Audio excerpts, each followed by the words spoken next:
waxaan isleeyahay wax lagu faani karo anigana farxadii ah inaan qayb ka ahaa taladaas iyo fikirkaas iyo safarkaas oo runtii sida saaxiibka igu horreeyay mursal uu tilmaamay in ay ahaayeen mid waxa la yidhaahdo theoretical ah iyo mid practical ah oo isgarab socda. masiiradii ama safarkii saaxiibada ay wadeen waxa aanan nadariyad lahayn oo aanan theory lahayn badanaa yani practic iyo camali looma rogi karo, marka inay fieldigaas ku mashquulsanaayeen soomaalida ay ayagu isbarteen dowladihii Soomaaliya soo maray xilliga ay jireen talo la daba taagnaayeen iyo soo jeedimo recommendations policy prescriptions. marka sharaf weyn ay tahay, marna sharaf ay tahay, marna farxad ay tahay. macadka waxaan rabaa inaan iraahdo waa idin hambalyeynayna. Institute Soomaaliya wax Soomaalidu bilowdo oo muddo dheer gaara ma jiro, yaana lagu cawriyaa oo la yiraahdo wax dheeraada maahan. They stood the test of time. wax badan waqtigu la soo maray waa ay taagnaayeen. runtii waan bogaadinaa, waan u hambalyeynaa macadka saaxiibaday.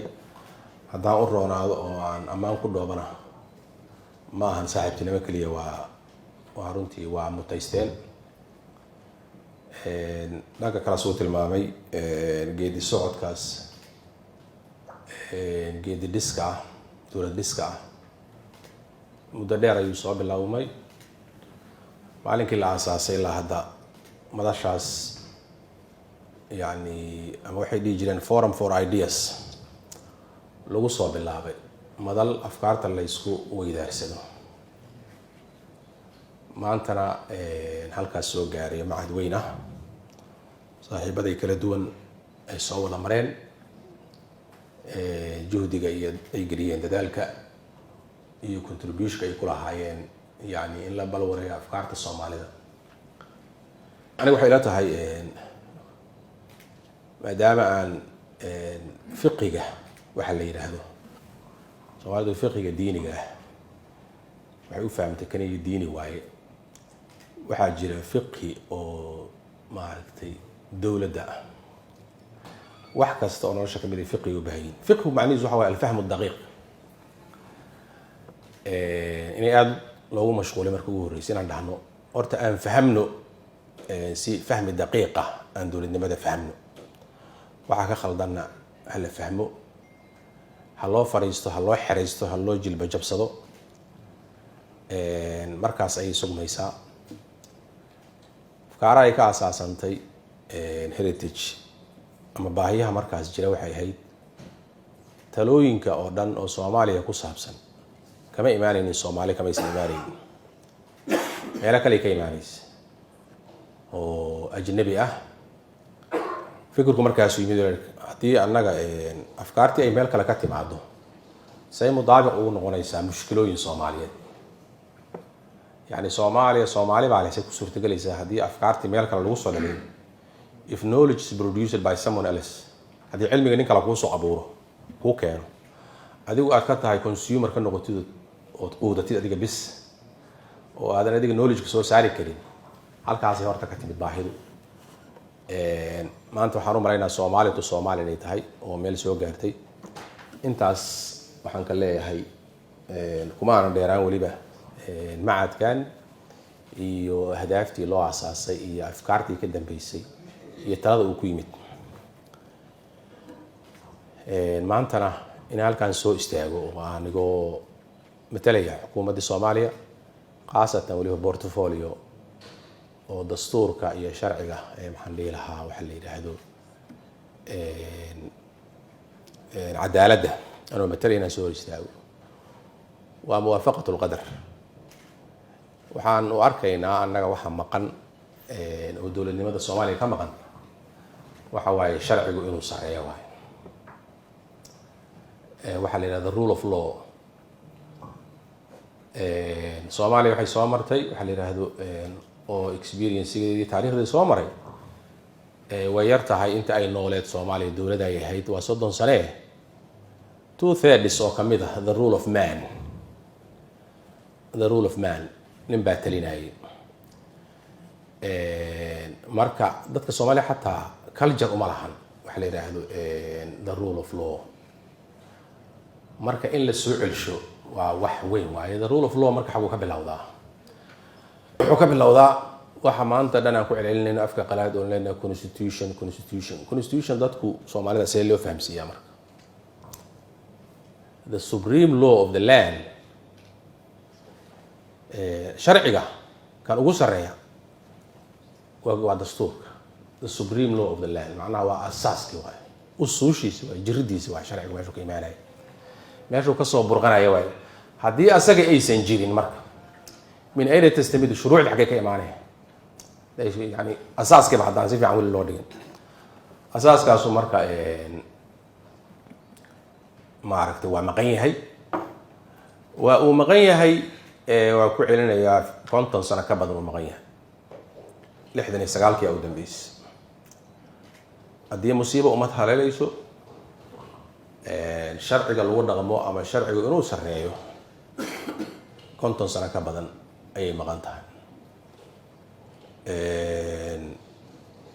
macnaheedu waxa waaye dowladda aan sharciga ku dhaqmin waxaa ka dhalanaysa shacab iyo ummad aanan aqoonin sharciga aan aqoonin dadka qofka sovereignty-giisa ugu horeysa sovereignty-ga qofka ugu horeysa qofku waxa waaye shuruucda lagu maamulayo iyo dadka maamulaya labadaba asaga inay ka yimaadaan asaaska dowladnimada waxa waaye sovereignty oo dadku ay leeyihiin midda dowladdu leedahay ama state-ka maaha midda dadku leeyihiin waxa waaye shuruucda lagu xukumayo dastuurka u weyn yahay iyo dadka u talinaya labadaba asaga inay ka yimaadaan haddii kale dadku sovereign maaha marka ummaddeena dhibaatada ku dhacday waxa weeye ma taqaana marka mana soo marin haddaysan aqoonna ayagu eed kuma ay laha because sababtu ma yaqaanaan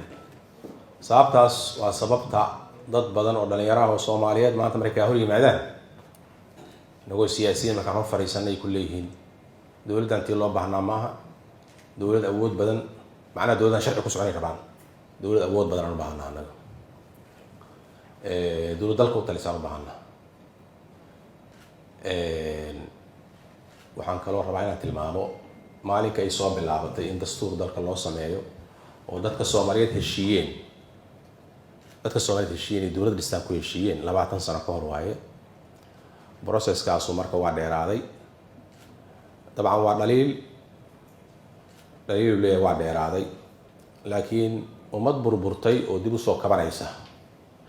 oo ayadu dastuur leeg samaysanaysa marna doodaysa wada xaajoonaysa wada hadlaysa dastuurku inuu 20 sano qaato samaysankiisu waa process Soomaalidu marka wixii soo maray darteed ayay horta intaas la soo qaadatay waxyaabo badan oo loogu garaabo لأنه أساسكii dowladnimada ayaa burburay awoodii dowladana waad ogtihiin oo dee si fudud oo nabadaysan awood dalka looguma kala wareegin si violent ah oo colaad leh oo dhibaato leh ayaa awoodii dowladnimada ku burburtay marka dadka Soomaaliyeed ilaa hadeertaan waxa ay yaabanayaan oo soo dhisanayaan dowladnimadii dastuurkuna waxa weeye waa dharkii ay tolanayeen oo dowladnimada isku leekaysiinayeen ani waxay ila tahay marka slow in la yiraahdo laakiin but sure inuu noqonayo insha Allah taala rajo weyn ka qaba inta kadib inta macadka iyo aqoon-yahanada oo horeeyo gudoomiyahaygi hore ee baarlamaanka محمد عثمان جواري oo si sharci darro ah xilka looga qaaday Soomaalida sharci darrada hadda aan tilmaamayo annagoo taagan sharci darradii ay rabeen la isaga qaadayay qori caaradiis looga qaaday runtii waxyaabaha wuxuu ka mid yahay in la tilmaamo u baahan oo lagu celcelisho. haddii hooyadii legislative-ka ahayd oo shuruucda sameynaysay haddii gun point looga qaado oo inta odageedii la horkeenay idaacadda la horkeena la yidhaahdo gun point ku dhawaaq oo asna inta afgobaadsada yidhaahdo Soomaaliya u turay waa iska tegay oo waxaa la kala dooransiiyay inaan kala gooyo maamadii cunugeeda la kala gooyo iyo mataqaanaa iyo adigu qaad la kala dooransiiyo. marka waxaas oo dhan iyo wax ka daran ayaa dalkan soo maray. waxaan rabaa inaan ku gabagabeeyo barnaamijka xukuumaddan ma aha wasaaradda keliya waxa uu ku dhisan yahay runtii anigana raalli uga noqday ugana qayb qaadanayo waxa waaye halku dhigii madaxweynaha uu yiri Soomaaliya heshiisa. Soomaaliya heshiisa waxa waaye heshiis maxaa laga heshiinaa? waxa laga heshiinaa waa dastuur. heshiis dadweyne soo lama yiraahdo. dastuur afka Soomaaliga soo heshiis dadweyne ma aha. Soomaalidu horta waxay ka heshiinayso waa dastuur, waxa ay samaysanayaan waa dastuur. waddo kale oo noo furan ma jirto. Soomaaliya heshiisa oo ku heshiisa dastuurkeeda ku heshiisa waaye. ma jiraan political will ama political commitment waa jirtaa dastuur inaan yeelano oo dalkan qabyada uu ka baxo waa ay jirtaa iyaduna oo la soo gabagabeeyay qabyada la gabagabeeyo ayadana waa ay jirtaa. marka inta hadda aan maaragtay booklet-ka aan akrinayay inta ay tilmaameen aqoon-yahanada soo diyaariyay macadka Heritage iyo points-ka ay tilmaameen oo dhan wax jira waaye. marka waxaan leeyahay maaragtay maanta waxaad haysataan dowlad sharciga rabta oo ku shaqeynaysa rabta inay dastuurkaas qabyada ka saarto. points-ka tilmaanteen oo dhan labada dul istaago oo ugu horeeyo sharciga dastuurka sameyntiisa ama review garayntiisa oo uu ku jiro maaragtay heshiiskeedii iyo siday uga qayb qaadan lahaayeen bulshada Soomaaliyeed. yani dabcan point ugu muhiimsan wuxuu ahaa inaysan bulshada Soomaaliyeed aysan la soconin oo wax siyaasiyiinta kaliya ay wataan inuu yahay. marka wadaas waa aysan u helin yani awoodii iyo taageeradii u baahnaa oo shacbiyad dastuurku wali ma helin. wuxuu ku dul wareegayaa sarkaliska siyaasiyiinta ayuu ku dul wareegayaa.